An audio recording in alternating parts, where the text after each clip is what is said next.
In some times past, in a small village called Obiodo, there was a mighty and wise king who practiced polygamy.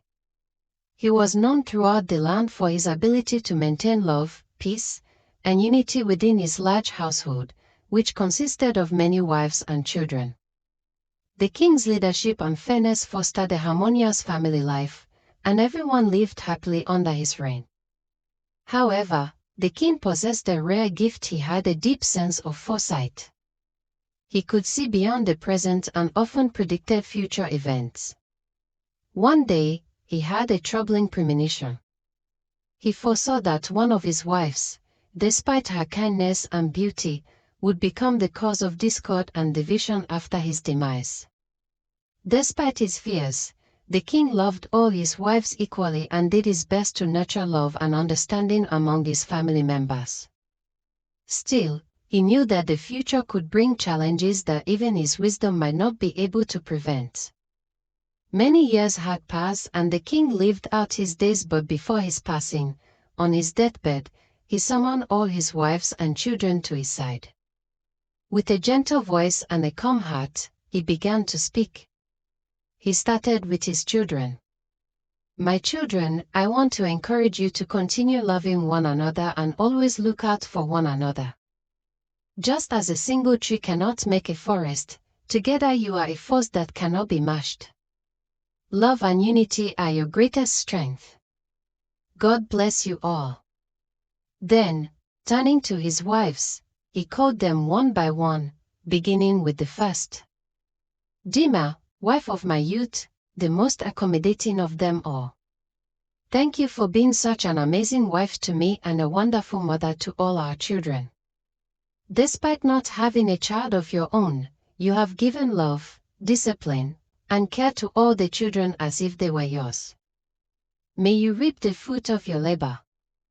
Next, he called the second wife. "Bessie, your cheerful spirit is what endeared me to you. From the day I married you until now, you have kept that spirit burning. You turn even the most difficult situations around with your cheerful character. May you always find happiness." As the king was speaking, the room fell into a profound silence, so deep that one could hear a pin drop. Each passing minute seemed to draw the messenger of death closer, making everyone anxious and tense. He then skipped the third wife and called out the fourth wife. "Margaret."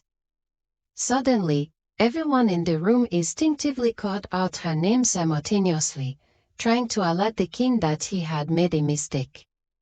But the king raised his hand, signaling them to remain quiet. He had deliberately skipped the third wife. Though puzzled, no one dared to voice their curiosity, waiting silently to see why he had done so. After a brief pause, the king continued. "Moret, the generous giver. But if only you could attach a little liberality to your giving, then your house in heaven would be built with carbons." Laughter broke out among the family, easing the tension.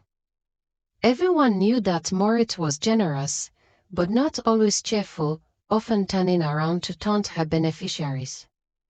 The king smiled and added, "But notwithstanding, may you never lack." He then called his last wife. "Titi, wife of my old age, whose wisdom surpasses her years. You always have a solution to every problem. May you prosper in all you do." Finally, he called the third wife, Nkasi. Everyone's curiosity was piqued. This was the moment they had been waiting for, to understand why he had skipped her earlier. They held their breath as he spoke. "Nkasi, my beautiful wife, my storekeeper. I entrusted you with many things because I know that cheating is a trait you detest with all your heart. That's why I leave everything in your care, trusting that you will share it fairly among the household." He paused, his voice trembling with emotion. "Oh, how I wish." His voice suddenly shook with a hint of regret. "How I wish I could entrust my family entirely to your care, and that you would take care of them as you take care of my belongings. Everyone in the room was confused. Why was the king sounding so troubled? Nkasi, sensing the gravity, asked softly. My husband, you have nothing to worry about. I will take care of this family, I promise. The king smiled sadly. Be careful with your promises, my dear. A broken promise is like a broken glass once shattered, it can never be fixed.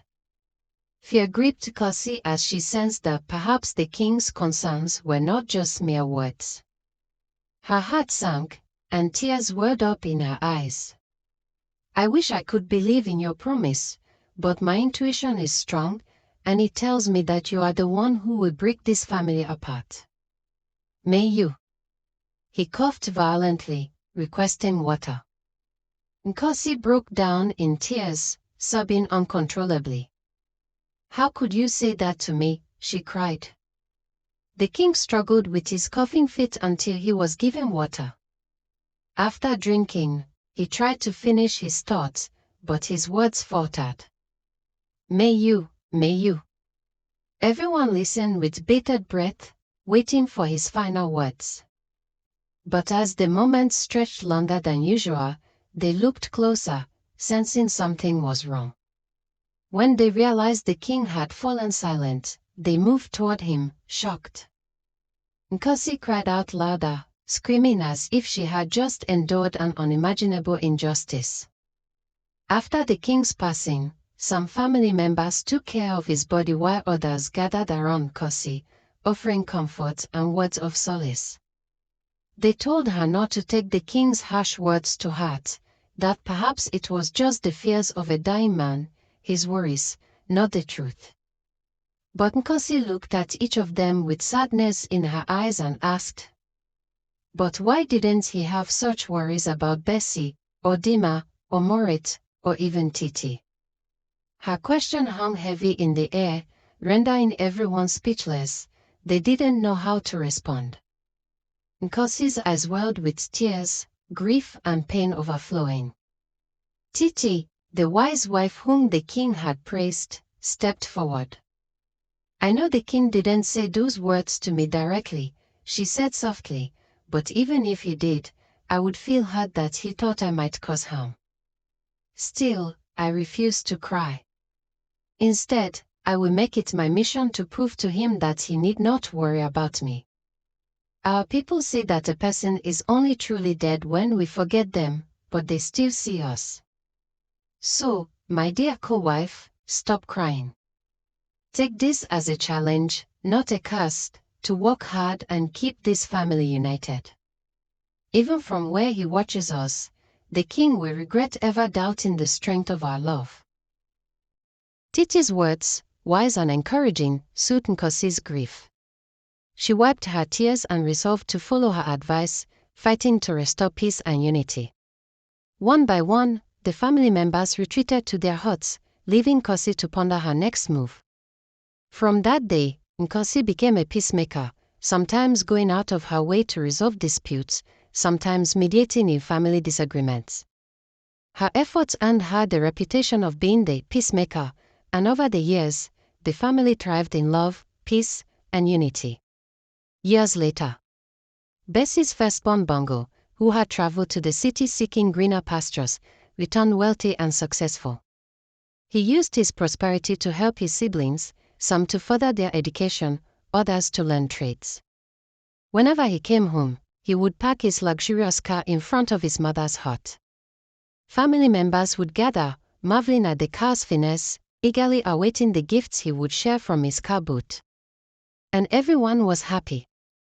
7 years passed, and Nkasi's only son, Akoda, grew into a successful lawyer, thanks to the support of his stepbrother Bongo.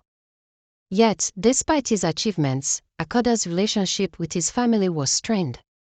He often parked his car at Bongo's house because Bongo had built a home nearby, and out of respect, he would stop there first, greet his brother, then walk to his mother's hut because the distance was just a stone throw and he's feeling too tired to control the wheels again. He would then announce to everyone that he had gifts for them from his car boot, so everyone should go to Bongo's house where he would distribute the gift items to everyone, and his mother's share would be brought to her. However, such arrangement didn't sit well with his mother. Nkasi was deeply hurt. She felt robbed of the joy and pride Bessie, her co-wife, used to feel when Bessie's son Bongo parked his car in front of Bessie's hut and shared gifts directly with her. She longed for the days when her son's visits were filled with warmth and closeness, not distant gestures. Instead of voicing her feelings openly, she silently schemed, plotting to make him stop. When her son fell gravely ill, so ill that many believed he would not survive, Nkasi saw an opportunity. She brought in a fake prophetess, one who lied to Akoda, whispering that Bongo was behind his sickness and that his jealousy sought to kill him.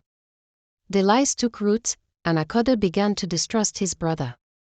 He started distancing himself from Bongo. Nkasi was satisfied by this, seeing she had achieved her aim.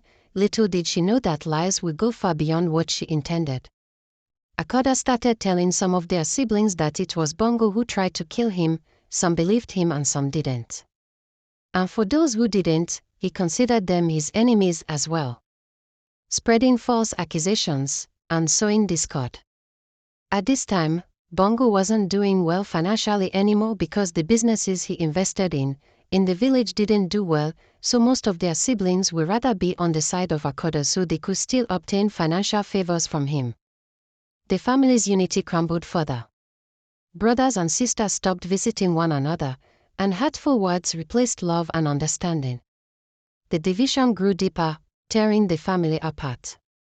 One afternoon, Nkasi sat outside her hut, exhausted and restless. As she nodded into a light trance, she saw the late king's stern face staring at her with unmistakable anger. His voice echoed in her mind. "I knew it would be you, Nkasi. I knew from the beginning." He called her name loudly, waking her with a start. Fear clenched her heart. She trembled, tears streaming down her face, and she rushed to the king's tombstone. There, she cried aloud, begging for forgiveness. "My late husband, I am sorry. I never intended for this to happen. I was only feeling cheated. Please, forgive me." Everyone gathered around, confused by her outburst. She sent for Bongo, trembling as she confessed everything, her deception, her lies, and her role in sowing discord. "Please find it in your heart to forgive your brother, Akoda," she pleaded. "It was I who deceived him, who made him believe you meant harm for him. If you can, forgive me and forgive everyone who believed my lies and said ill things about you." Bongo, overwhelmed, accepted her apology and forgave her. Slowly, the family members began to see the damage wrought by the shadows of deceit. Nkasi, remorseful and broken, took it upon herself to seek reconciliation, to bring the family back together. But some wounds run too deep. The hurtful words, the broken bonds, the broken promises like shattered glass that can never be mended left scars that time alone could not heal. The family, once united by love, was now fractured, their relationships forever scarred by betrayal and lies.